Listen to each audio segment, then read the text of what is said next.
And we are live. Good morning, crypto warriors, and welcome back to the Gentlemen of Crypto, episode 337. Today is Tuesday, February 5th, and I'm King. And I'm Bitcoin Zay, and we are here to bridge the gap between cryptocurrency and the community, Monday through Friday at 10-ish. 10-ish. Chinese New Year, baby. Hey, there we go, there we go. And to start this Chinese New Year, who won the free crypto coin of yesterday? Oh, yeah. So our free crypto coin winner was Ryan, just pure Brian. There we go. Thank you for your comment in response to our question about the presidential candidates of 2020 and their response to cryptocurrency. His response was about Howard Schultz, who is the CEO of Starbucks. He basically said they would have an S-Bucks coin and that they could give out free rewards or free coffee. So shout out to you, Ryan. We'll be sending that free crypto coin to you. Thank you, Ryan. Appreciate you. For sure. And today, before we get started, let you know the stories we're going to be covering. We are going to be talking about hit of Russia's second largest bank, which thinks crypto mining is counterfeiting.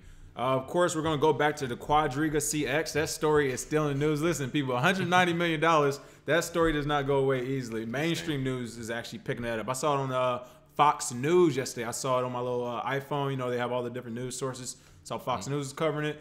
We'll also be talking about Bitcoin's lightning torch, which has blazed through 37 countries so far. Of course, the price of BitTorrent, we talked about that ICO a few days ago. It looks like that price has launched to 600%.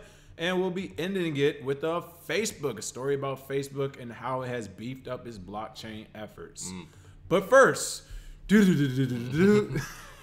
I know you all love it. You love it. But first, let's give a shout out to some of our viewers tuning in. What's going on? Malik Howard, the P-Man Band, Kelvin Gorman, Crypto Q, God TV, Milto, Dylan Darchinville. Hello, hello all. And everybody on Facebook, shout out to you. There we go, for sure. What's going on? Christopher D. Jones. All right, top story. This is actually our dino of the day as well. Head of Russia's second largest bank compares crypto mining to counterfeiting. This is a guy who really earned the dino of the day. Again, we understand why. Hey, when you have all your money in the fiat currency, not only do you have it, but you actually run an entire bank, the largest bank of a country, one of the largest countries in the world, then why would you say anything positive about crypto, right? Oh, yeah, absolutely. I would think you're crazy if you did, but it looks like Andrei Kostin, the head of VTB, Russia's second largest bank, has compared cryptocurrency mining with counterfeiting. Major Russian news agency TASS reported Monday, February 4th. While speaking to students who participated in an educational contest organized by major Russia tech corporation Yandex, Kostin said, quote, "I am not a big fan of the crypto ruble. To me, this is kind of counterfeiting. A person who is mining cryptocurrencies is similar to someone who is printing money. During the initial euphoria, everyone thought that everything can be paid in crypto starting tomorrow, but it hasn't happened so far." Jesus Christ. Oh my goodness. So many falsehoods here. First of all, the crypto ruble is something your government actually wants. I was about to say, y'all made that up. So are you speaking against the great Vladimir Putin? Is that what I'm hearing? President Putin. Hey. You having dissent in your government? What's going on? This is not the Putin I know. To ride in on this one shortlist. This is not this is not the Putin I know to allow this kind of talk right here. But between that and the whole, you know, my second biggest beef with this, I mean, considering the whole counterfeit, I know you're about to definitely dig into that.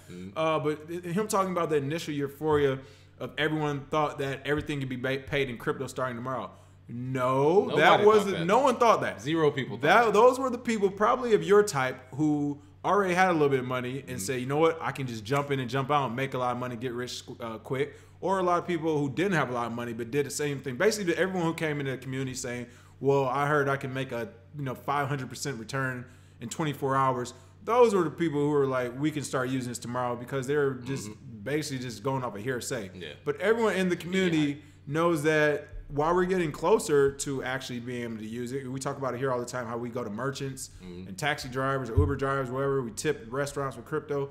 We know the process and we know it's going to take some time. So just looking at the whole crypto ruble, which is something your own government wants, and then again, you know, saying that everything and everyone thought it could be paid starting tomorrow.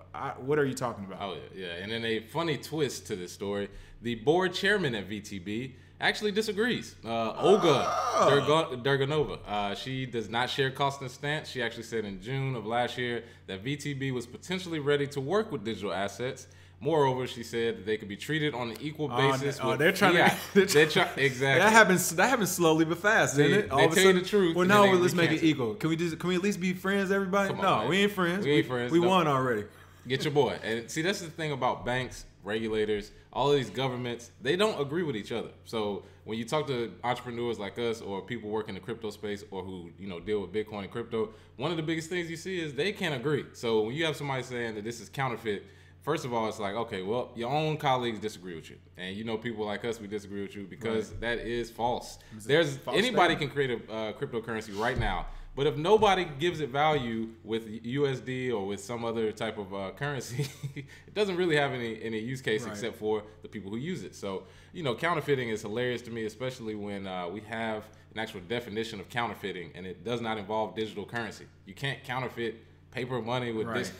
It's not possible. It's a different ledger. It's totally different. And no one's trying to make an actual. I mean, what is Russia? They have the ruble, I guess. Yeah, no one's making a ruble. Yeah, like you said, that's the definition of the counterfeiting. Is a copycat is trying to make an actual fiat currency, a ruble, to make it look alike and to trade it off as it being that. Yeah. So no, creating an entirely new financial system and currency is not counterfeiting. Not only is it not counterfeiting, I mean, counterfeiting can be as simple as United States say for now, if you're not using the US dollar, you're trying to counterfeit money. Yeah. And that will go for you to rubles or wands or whatever you have. So I mean, that's saying something that's counterfeit is all about the person in power for them to call it that. Oh yeah, counterfeit to them. And then I'm glad you brought up that his own boss, basically Olga, disagreed with them. And the reason why is because she's at the level where she knows that Russia is pushing the crypto ruble. Trying to get the crypto ruble. She's like, look, you about to get everybody in trouble over here. What are you doing? Told the secretary to talk? I was just about to say, who even told you you're allowed to talk? You know what I mean? Shut up, dude. Y'all here talking at high school educational seminars and stuff, trying to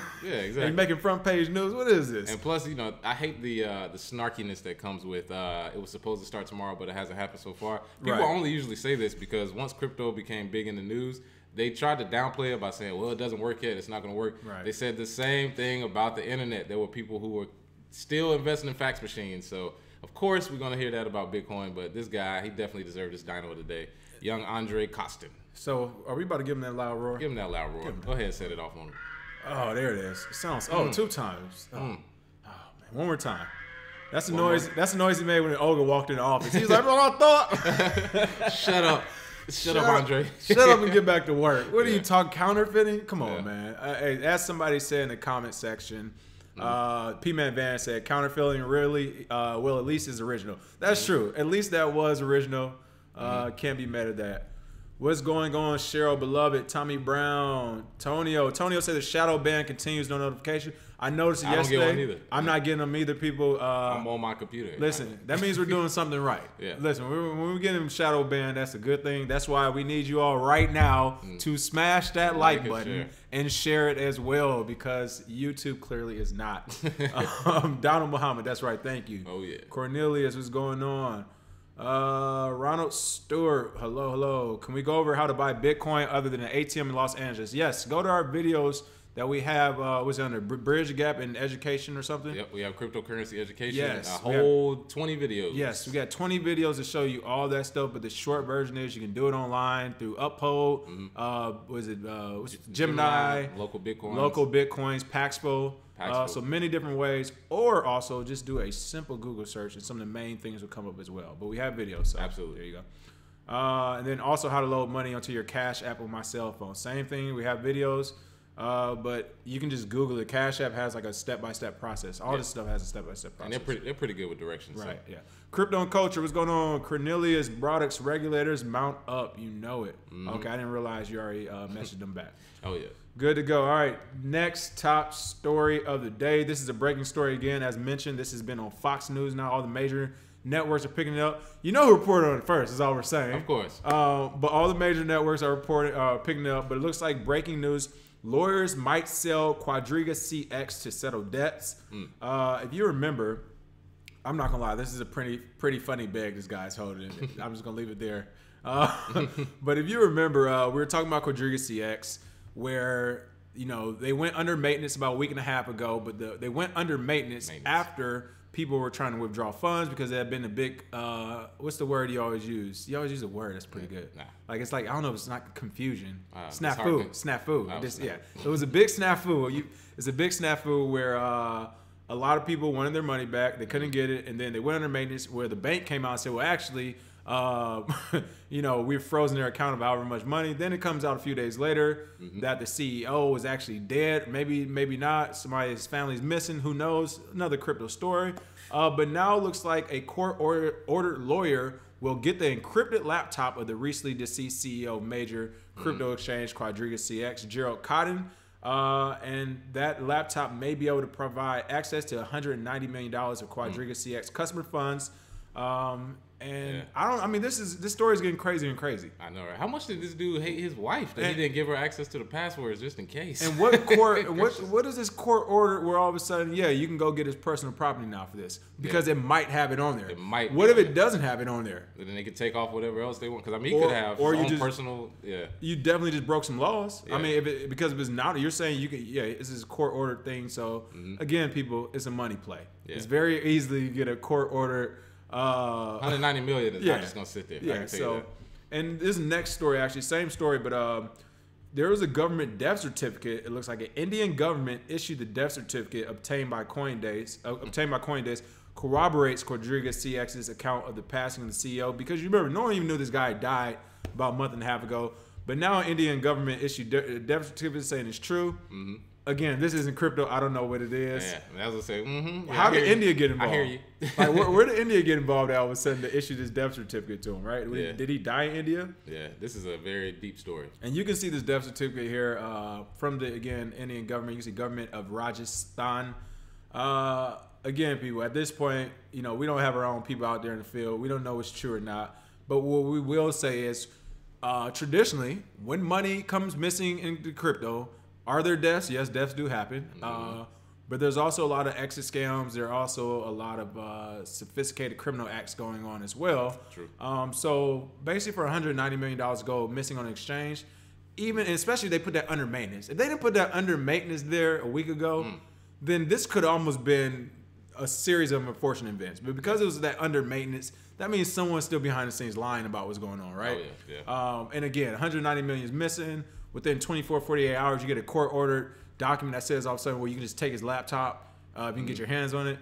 All this sounds fishy to me. Yeah, honestly, this whole selling the company part of it is crazy too, because I wonder how much they're gonna sell the company for. Is it gonna that's be the main story. I haven't think about it. Less than the money that they already have. Like, if somebody could come in and scoop up this exchange for like $10 million, I'm sure they probably will. Right. And then they could just rebrand and go from there. That's happened a few times. That's true. So this whole story, it's a lot of layers to it. We definitely have to keep covering it to come to a conclusion. Right. Simply because I do not think 190 million was lost on one dude's passwords on one laptop. It doesn't seem plausible for a CEO with that much money at stake. Right. What I do know is, and you know what, first of all, if you're a part of that company, being in the crypto, to me, this already tells me there weren't a lot of people working at that company that was actually a part of the crypto community that knew what was going on, because there is no one, I think, at this point would be at any type of crypto company, especially an exchange that has millions of dollars, but everybody's all being kept on one laptop from one guy. From one dude. That's a scam in itself. Yeah. Why would y'all can trust me with this, but.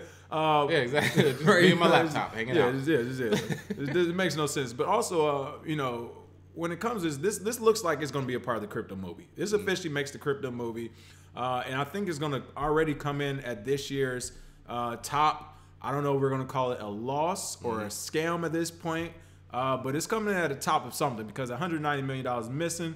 I'm sure there aren't a lot of people that are happy about it, and it looks like different governments are stepping in. Because, you get the Indian government saying something, the Canadian government here. United States, there's money involved, we here. Oh, yeah. So it's a lot of different governments. It's becoming an international thing. Again, it's made Fox News and everything. The lawyers are thinking about selling the exchange, which even if they sell the exchange, they won't recoup that money, like you said. Nah. $190 million down. Again, we just saw Kraken buy an obscure exchange, in the UK for 100 million the other day. We know, Circle bought Poloniex for 300 million. But all these exchanges were actually at the very least known and kind of getting used, and weren't under any type of hack, or they weren't facing any type of adversity. Whereas you CEO ain't died. Right, you got this exchange right now. You got a CEO that has died. You got $190 million missing, which means if you were to sell that becomes debt on the new company. So what person in their right business mind will buy that debt? Makes no sense. And then, I mean, you have multi-countries, multi-jurisdictional in different countries of who owns what part of this case. So I don't see the lawyers selling this unless the lawyers are in on it. Yeah, I mean, with $100 million, $190 million, a lot of people could be in on it. I mean, really. Yeah, this is a big one. But as you said, we'll continue to follow. Pretty interesting story in the Quadriverse. Yeah, like P-Man Van said, the movie title should be Dumb and Dumber. You are correct. Right. Him and his wife should definitely have something in place. Yeah. Erica Beach said most likely who have died there if they're issuing a certificate. That's what I say as well, Erica. But there's been so many moments in our crypto history where we're jaded. We are very jaded. Yeah. We've seen too much like stuff that shouldn't be regular turn to regular stuff. Before Drake made the song, we've been jaded in the crypto market because everything. I'm suspicious of everything, honestly. Right. Antonio said crypto news is better than reality TV show. Look, the only thing that can keep up with crypto news to me is U.S. politics. Yeah. Other than that, I mean, everything else, nothing's even more interesting than this stuff. Oh yeah. Exactly. Antonio said they shouldn't give them the laptop. They'll steal the Bitcoin. And that's the other thing. They say they have this independent lawyer, but they have another third party that's monitoring and everything. Look, $190 million and you got 5 people on the job. Yeah. This isn't a long discussion, all right? Like, what are you talking about right now? Good luck on getting that back. But we'll see what happens. Yeah, this is pretty stuff. CryptoQ said Wifey has a copy of all my recovery phrases. Yeah, at the very least, the recovery phrases are good. You gotta have backups, people. Yeah. But this is pretty interesting. Again, we will continue to follow the story.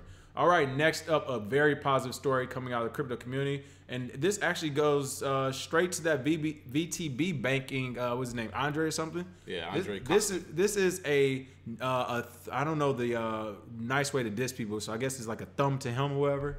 But Bitcoin's Lightning Network torch has blazed through 37 countries so far. What is the Bitcoin Lightning torch right now, and why is this important? Because this is one of those stories where it's not talking about price and all this other stuff, but we just talked about a story where a guy said that people aren't using crypto like that anymore. These things don't even work. What is this story, and how does that affect that? Yeah, well, if you're one of those in it for the technology people, which most people watching are, you have to be at this point. Bitcoin's Lightning Network is an up-and-coming technology, as you know, supposedly scale, or you have low fees and fast payments. So what the people who have Lightning nodes decided to do was to start a Lightning torch, where essentially they send invoices to each other and they keep the payment system going, sort of like a snowball effect, and it goes all around the world. So far, it's been to over 37 countries as far as the hop or the torch being passed, over 139 people. One of the funniest things about this entire story, though, is it's a trustless system. So everybody who's a part of it is part of a community wants to do it. But there was one a-hole named Edward BTC who basically said, well, it's supposed to be a trustless system, so yeah, I'm going to keep it. I'm not going to pass it forward. And then it was a big outcry for it on Twitter, and they're like, come on, man, you going to be that guy? You really going to be that guy? Which it was, pretty funny. He said he decided, he was actually going to do it, but it took too long, and somebody else started the torch and kept it going. So nice. In a trustless system, if people actually believe in the tech, you can get a great, movement around 37 countries of different payments and invoices. That's amazing. And then you can have one a-hole like Edward BTC. He was just like, yeah, I could do it because I can. Like, he literally said, I'm doing it because I can. Some people just want to watch the world burn. Yeah, I mean, his actual quote was, I'll seize it because I can and no one can stop me. This is Bitcoin. So these people exist, but then Elizabeth Stark, she's CEO of Lightning Labs. She actually said, are you really going to be that guy? Come on, man. So, it's one of those things in the community. When you help each other out, the community gets stronger. But there's always a couple. Don't let that deter you from the bigger goal. So this is actually very interesting to see. It's all fun and games at work until you get doxxed and somebody sees you at a conference. Oh, yeah, exactly. Yeah. Then we have Ken Bozak yelling at him again. Scammer. Yeah, this guy's a scammer. Everybody's hard behind the keyboard. You know how it is. Yeah. That's crazy. Yeah, it had to be that one black sheep. It's crazy. Come on. But seriously, this is a very cool story. I mean, you can see the screenshot here from takethetorch.com. I'll see if I can actually just go to that website here in a moment. Yeah. But that screenshot covers all the countries. I mean, you see, I mean, it looks like even an island is out there somewhere. Yeah. Seychelles. Yeah, right. But how cool is that? I mean, this is where we're at. And this happened January 19th. So literally in about 2 or 3 weeks, this is spread that far. And then right here, if you're looking at us on YouTube, you can see the website. For those listening on the podcast, the website is www.takethetorch.online. And again, it's talking about Satoshis from people to people, trustless system. Here's the map. Wow, this map is huge. And for some of the people, or excuse me, the pinpoints on the map is huge. Again, plus 30 countries. But for those listening, it looks like some of the places is went to is Norway, New Jersey, United States, Belgium, of course, throughout the U.S., throughout the U.K., Transylvania. Wow, Romania, of course. Romania actually does a lot of crypto stuff, though. Chicago, Paris, France, more France, West Coast, L.A., Ireland, New York City. Wow, Netherlands, Hungary, Iowa, Massachusetts. So yeah, if you're from a different country, I know you're gonna look at half these U.S. cities and say who. But for some of the more major ones, Taiwan, Sweden, Quebec, Brazil, Cape Town. Wow, San Diego in the house. Spain, Minnesota. So people, this thing is making it everywhere. Oh yeah, and this is just the beginning. And this is the power of crypto. Once it starts getting, around, this trustless chain is getting around, man, the Lightning payments that'll be coming in the future will be very, very essential to the network because they'll be off-chain and they'll be instant. So you'll be able to spend and go at point-of-sale systems if you have a brick-and-mortar store or even online. So hopefully the development picks up. And since this is a tech, more or less a tech story, not just the price and all that, the positive thing about this, people, and the positive thing about all cryptocurrency, which Andreas Antonopoulos pointed out, is that this new financial world, basically, it becomes a method of communication. Yeah. You see all these different countries on here. These people don't speak the same language. They don't have the same whatever, but everyone knows math and numbers. And cryptocurrency is showing that it is a form of communication. It is a way to bypass governments, regulators, Telegram apps, whatever you want to call it. This is the way to communicate with others, and a way to add value to other people in other places, and a way to do business. So, because I mean, as you can see, there was no regulation that took place for this to happen. Right? There will be. There will be soon. Exactly. Oh, y'all out here sending money to each other? They always slide in at the late points. Oh, what y'all got going on here? Y'all out here sending money around the world without us getting our cut? Oh yeah. What y'all over here being free? What y'all? Really, seriously. This is what freedom looks like. And the crazy thing, I would love to calculate the exact transactional costs overall right now. Yeah. Because I guarantee you it's still lower than PayPal's newfound transactional costs they have. For those who don't know, PayPal is literally destroying people right now if you try to transfer money or use it for business. So shout out to PayPal for always doing what you do best, working with the feds. BitTorrent's token price spiked 600% since ICO. This is a top story, and we know a lot of people love price, so we're going to cover this. And the reason why is because it's not really what it seems. But BitTorrent's token, of course, the ICO just happened. The price is going up over 600% since its initial coin offering, which sold out in minutes. For those who don't know, peer-to-peer torrent client BitTorrent, which allows users to distribute files over the internet, launched its Tron-based native token BTT in the beginning of this January 2019. BTT is purportedly part of a broader ambition to build a decentralized content distribution platform using a digital currency. All right, all that, whatever, people. If you don't know, BitTorrent is a place to go to download some movies and music, whatever else you want to do. It is deemed illegal, I believe, though people use it, supposedly, or whatever. But, of course, Tron, Justin Sun, jumped on it and was like, hey, I'm going to buy this, and then put my own coin on it. People didn't even realize you could buy BitTorrent. I know I didn't. But since he has bought it, it looks like tell us about the sale and the price and how this has happened, 600% pump. Oh yeah, well, it basically is the same old with Tron. Justin Sun is good at marketing, so he has millions of dollars that he's raised, not from just this, but also from Tron. The millions of dollars that he raised, in my opinion, is being used to wash trade and pump and dump it, which has happened now because it actually pumped 600%, but now the price is back down to, I believe, 24 sats. So it's one of those situations where if you get caught up in the hype of the price and all that, and you look at headlines, you'll think to yourself, oh man, I could have made so much money. This pump actually happened fairly fast. It happened over the course of a day or so. And for those of the people who couldn't move it to the exchange, that was a problem as well. So BitTorrent right now hasn't proven a use case because it's supposed to be able to be used to decrease or increase your download speed on BitTorrent. So this token is supposed to be used for that. However, it's been proven that it may not actually have that use case. So. And for those who know about BitTorrent, I'm not gonna lie. I don't know all the ins and outs of it. I've played around with it. I've seen it before. But I don't think that's a true statement. I just think no one's just checked them on it because not enough people who use BitTorrent are gonna come out publicly like, "No, this is the way it works." You know what I mean? Nobody uses it. For you use it? No. Oh, you don't. Right. Nobody uses it. So for him to say that his token can increase or decrease the download speeds or whatever, upload speeds, the reason why that's false is because BitTorrent was built off of what's called seeding. The more you basically, the more you share and allow others to download from you, that is the likelihood that your download speeds and the access you have can increase more. So that was your currency back then. Right, your currency is, so that's like me saying, well, this is the new movie that just came out. I'm going to share this. I'm going to host it so people can pull it from me. And that's how you get more currency and your speeds increase when I finally say, well, I want your new movie now, your new song. So for him to say, well, we have a cryptocurrency that can increase and decrease the download speed from a technological point of view, from a technical point of view, I just don't see, what do you mean how? Yeah. Like, where is that implemented? Exactly. It makes no sense. But like you said, he's a master marketeer. I mean, they even say it here, for better or for worse, Justin Sun has a reputation for being an absolute master of hype. That's literally what this is. Just all hype. They raised $7 million, whatever. Right. Cool. Hey, shout out. You know? Shout out to him. Good at getting people hyped for something when nobody could actually use it. Right. And nobody could actually move it to the exchange to sell it. So. And for those who who are new, don't know a lot about pump and dumps, don't try to catch it. Do not try to catch a pump and dump, especially if you don't know what you're doing, because when it dumps, if you aren't ready to sell, you about to take that ride. And then next thing you know, you're a part of that coins community. Tony Nolly said, when are we going to have another gentleman's meetup here in LA?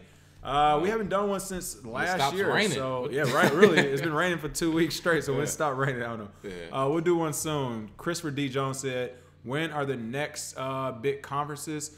We don't keep up with too many conferences, so I'm not sure. If I'm not speaking, I'm not going. Right, basically. And then also, it's just a lot of conferences have become like this straight shill fest. Shill, yeah. But right now, the way it is, there's not really a need for conferences. I know people are going to keep doing them this year, but until we get a little bit more on the price, or at least a new something from the tech side really happens, I mean, everybody's quietly building stuff behind the scenes. So there's not all I need for a conference right now, I would say. But we'll see. All right, and last but not least, Facebook beefs up its blockchain efforts with startup hires. All right, social media giant Facebook is growing its blockchain efforts by hiring staffers from ChainSpace, the startup behind a smart contracts platform. What is going on with Facebook's and its robotics leaders' nefarious plans this go round? Oh yeah, well it looks like Facebook is taking the easy way out, like other companies with a lot of money.